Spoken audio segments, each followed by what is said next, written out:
अस्सलाम वालेकुम दोस्तों, मैं हूं नासिर रही और आप देख रहे हैं मेरे यूट्यूब चैनल। तमाम दोस्तों को अपने यूट्यूब चैनल पर वेलकम करूँगा, खुशामदीद करूँगा और जी आइए। जो दोस्तों, आज एक अपडेट है जो आप लोगों से शेयर करनी है। जिस तरह से हम लोगों का मुआशरे के अंदर पुलिस प्रशासन का बहुत अहम रोल होता है। तकरीबन पुलिस वाले हमारे साथ हमेशा हमारी दिफा करते हैं और चोरों चक्कों से हमें महफूज करते हैं। लेकिन हमेशा एक नेगेटिव पॉइंट, ये कानून पुलिस प्रशासन हमेशा नेगेटिव ज़्यादा यूज़ हो रही है और इसके विरोध में हर तरफ, पाकिस्तान हो या इंडिया हो, वहाँ पे हम तमाम लोग इसके विरोध में बात करते हैं। हमने कभी भी पुलिस के हक़ में बात नहीं की, जबकि सारे पुलिस वाले एक जैसे नहीं होते। बहुत अच्छे अच्छे पुलिस अधिकारी होते हैं जो अपने मुल्क के लिए अच्छे काम करते हैं और हमेशा कानून की बालादस्ती के लिए इम्पोर्टेंट होते हैं और उन्होंने कभी भी नेगेटिव जाहिर नहीं की। हमेशा उन्होंने सच्चाई के साथ बहुत से लोग रहते हैं। लेकिन जहाँ पर बहुत अच्छे लोग भी हैं, वहाँ पर बहुत बद किरदार भी हैं जो चंद टकों के खातिर, चंद पैसों के खातिर एक आम इंसान को मुजरिम बना देते हैं। और ये रोल तमाम दुनिया के अंदर बस सबके सामने है। दोस्तों, खासतौर पर पाकिस्तान, इंडिया और में बात की जाए तो इन तमाम के जोग्राफी हालात एक जैसे हैं, सेम है। क्योंकि जिस तरह से इंडिया के अंदर से रघुपुरा के अंदर गौतमपुरा नगर में एक पुलिस कमिश्नर को जनाब बाकायदा तौर पर एसपी को बाकायदा तौर पर मोमन मलिक साहब ने एक याचिका दायर की थी। उसके हवाले से तमाम डॉक्यूमेंट उसको सेंड कर दिए गए थे। बाद क्योंकि जब वो पुलिस के वहाँ पे स्टेशन गया था तो पुलिस वालों ने वहाँ मौजूद नहीं थे, एसएचओ साहब, तो उनको कहा था कि जी मैं जो वहाँ के दूसरे मुलाजमीन थे उन्होंने एक्सेप्ट तो कर ली, लेकिन वो कहते हैं जी कि हम इसके ऊपर साइन नहीं कर सकते, आपको रिटर्न रिसीविंग नहीं दे सकते। उसने कहा मैं आप ऐसा करें, इनके नंबर पे व्हाट्सअप कर दें। तो उन्होंने बाकायदा उसकी एक व्हाट्सअप बनाकर पूरी वो बनाकर उसको भेज दी।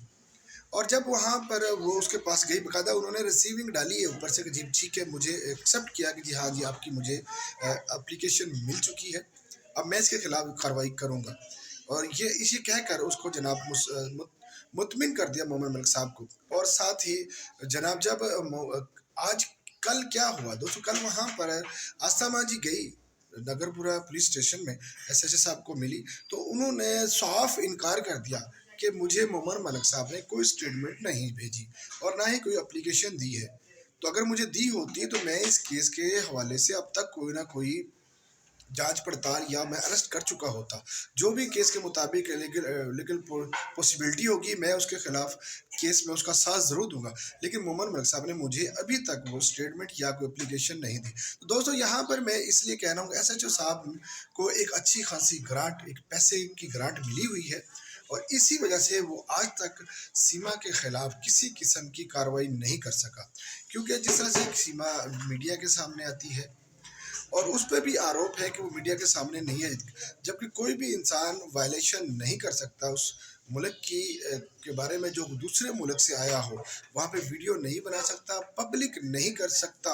अगर वीडियो बनाता है तो अपने तक महदूद रखता है और पब्लिक बिल्कुल भी नहीं कर सकता। तो दोस्तों, यहाँ पर सीमा का रोल हमेशा ये देखा गया है कि वो सनातनी होने का भी धर्म, जिस तरह से कह रही है कि मैंने धर्म परिवर्तन कर लिया है, धर्म चेंज कर लिया है, जबकि इसमें उसका कोई भी अभी तक वजह नहीं मिला। बाज़ाहिर दिखाती है हम तमाम लोगों को कि जिस तरह से वो पूजा पाठ करती है तो वो तमाम झूठ और फेक बातें नज़र आई और उसमें मीडिया के सामने तो वो बड़ी सनातनी बनने का दावा करती है, बड़ी दावा करती है और उसके बाद जनाब सनातनी होने का दावा करती है। लेकिन जैसे ही उसको मौका मिल जाता है, जैसे ही उसको मौका मिल जाता है अलहदा होने का, तो वो धर्म से यानी पूजा पाठ से अपना दिल चुराती है। और वो एक मोमन है, मोमन मलिक साहब ने कहा वो एक मोमन है और मोमन ही रहेगी, यानी वो मुसलमान है, मुसलमान ही रहेगी। क्योंकि उसके लिए कानूनी कवानीन, जो कानून की कवानीन होते हैं वो उसने फॉलो नहीं किए, उस वक्त तक वो मोमन ही रहेगी। उसका ये फेक भी तमाम दुनिया के सामने मोमन मलिक साहब की तरफ से एक्सपोज हो चुका है। दोस्तों, जिस तरह से सीमा के जिस फैमिली में रह रही है, सचिन फैमिली, उनके खिलाफ भी केस दायर हो चुका है और साथ साथ एपीसी के खिलाफ भी केस दायर हो चुका है और साथ साथ उस पुजारी के खिलाफ भी केस दायर कर दिया गया है जिसने इनकी शादी संपर्क करवाई। दोस्तों, क्योंकि उसने یہاں پر سیما نے طلاق نہیں لی تھی اپنے پہلے خاوند غلام حیدر سے. پہلے اس نے نیپال میں جا کے ڈرامہ کیا کہ میں نیپال میں شادی کر کے آئی ہوں. جب لوگوں نے اس کا ویرودھ کیا کہ جی یہ تو ریتی رواج کے مطابق نہیں ہوئی, ہمیں انڈیا کے اندر ہونی چاہیے تھی ان کی شادی, تو دوستوں ساتھ ساتھ انہوں نے پھر 12 مارچ کو انہوں نے باقاعدہ طور پر انڈیا کے اندر شادی سنپر کی اور بڑے ہی اثر و سلوک سے لوگوں کو دکھایا کہ ہم نے انڈیا کے قانون کے مطابق انڈیا کے اندر شادی کر لی ہے. اور ساتھ ساتھ یہ بھی اپنی ویڈیو بنائی اور پبلک بھی کی اور قانون کا وائلیشن بھی کیا. لیکن یہاں پر نہ پولیس والے آئے, نہ وہاں پہ CBI والے آئے, نہ وہ ATS والے آئے, نہ وہ SSS صاحب آئے جن کو اپلیکیشن مومن ملک صاحب کی طرف سے گئی ہوئی تھی. دوستو تو ہم اس لیے یہ بار بار یہ کہتے ہیں کہ پولیس کا رول بہت اہم تھا, لیکن پولیس نے اپنے فرائض میں غفلت برتی اور اس غفلت کی وجہ سے وہ آج تک انڈیا کے اندر پوری طرح سے تن من سے وہاں کی قانون کا مذاق اڑا رہی ہے. سب سے پہلے اس نے ان لیگل طریقے سے انٹری لی, وہ بھی ان لیگل طریقے سے, اور اس کو کیونکہ ان لیگل ہونے کے باوجود بھی اس کو آزادی وہاں پر حاصل تھی. اور اس نے جب اس کو بیل دلائی گئی, ایک فرضی سا چھوٹا سا کیس بنا کر اس کو اریسٹ کیا گیا, اور کیونکہ وہ میڈیا کی بات بن چکی تھی, میڈیا کے سامنے آئی تھی, ورنہ اس کو بھی چھپا لیتے دوستوں.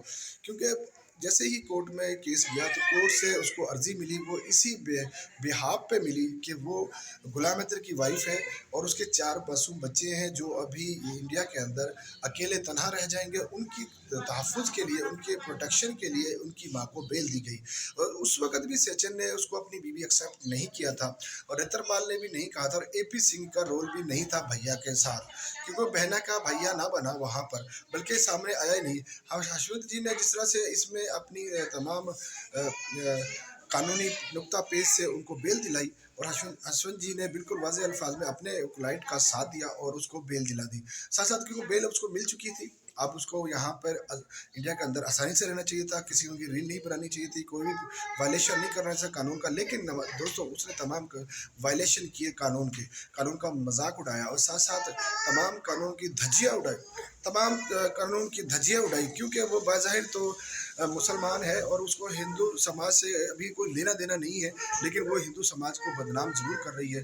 دوستوں وہاں پر ابھی بہت سے ایسے لوگ ہیں جو اس کو سناتنی مانے ہوئے ہیں اور اس کا ڈھونگ کر رہے ہیں. دوستوں میں کہتا ہوں اس کو ڈپورٹ اسی دن کر دینا تھا اگر اس کو سناتنی ہونے کا دعویٰ نہ کیا جاتا, اگر اس کو سناتنی بنا کر پیش نہ کیا جاتا تو اب سے پہلے یہ ڈپورٹ ہو چکی ہوتی, کیونکہ اب یہ سناتنی بننے کا دعویٰ کر رہی ہے. اس وجہ سے وہاں پر انڈیا کے اندر ان کو مکمل آزادی حاصل ہو گئی, اور وہ جس طرح سے اس نے اب وہ شادی کا ڈرامہ رچایا ہے وہ تمام میڈیا کے سامنے آ چکی ہے, اور اس کے اوپر اسی وجہ سے کہ ساس پجاری کے خلاف بھی کیس. دوستوں سب سے اہم برت تو جاتا ہے لڈو کھانے کے لیے, میٹھے میٹھے لڈو کھاتے ہیں, لیکن اب یہاں پر مومن ملک صاحب کی طرف سے جو اپلیکیشن دائر ہوئی ہے وہ اسی لیے دائر کی براتیوں کو بھی شامل کر لیا گیا ہے کہ اس نے ایک بھگوڑی کا ساتھ دیا, اور بھگوڑی کا ساتھ دینے والا ہی اس کردار میں شامل ہو چکا ہے. تو دوستوں ہماری ویڈیو کا بنانے کا مقصد یہ ہے کہ آستھا جی کی وہاں پر گئی, لیکن اس سے صاف انکار کر دیا کہ میرے پاس کوئی اپلیکیشن نہیں, اس لیے میں نے وہاں پہ کارروائی نہیں کی. دوستوں پولیس کا ہمیشہ اہم رول ہوتا ہے, لیکن یہاں پر پولیس والوں نے بھی اس مدعے کو چھپا لیا, کیونکہ وہ AP سنگھ کے سرپر میں ہے پولیس والے, اور تمام لوگوں کو یہ دکھا رہے ہیں کہ ہمیں کوئی اپلیکیشن نہیں. تو دوستوں یہاں پر مومن ملک صاحب نے واضح الفاظ میں کہہ دیا ہے کہ اب میں پولیس کے خلاف قانونی کارروائی کرنے جا رہا ہوں, اور آج امید ہے انشاءاللہ تعالیٰ کہ وہاں کورٹ کے اندر دوبارہ سے پولیس کے خلاف کارروائی کرنے مومن ملک صاحب اپلیکیشن دے گی, کیونکہ دوستوں تمام یہ باتیں مومن ملک صاحب اپنے واضح الفاظ میں کہہ چکے ہیں. اور دوستوں ہماری ویڈیو آپ کو کہاں تک اچھی لگتی ہے پلیز شیئر کیجیے, لائک کیجیے گا, اور پھر ملیں گے نیا ویڈیو, تب تک مجھے اجازت دیجیے. اللہ حافظ.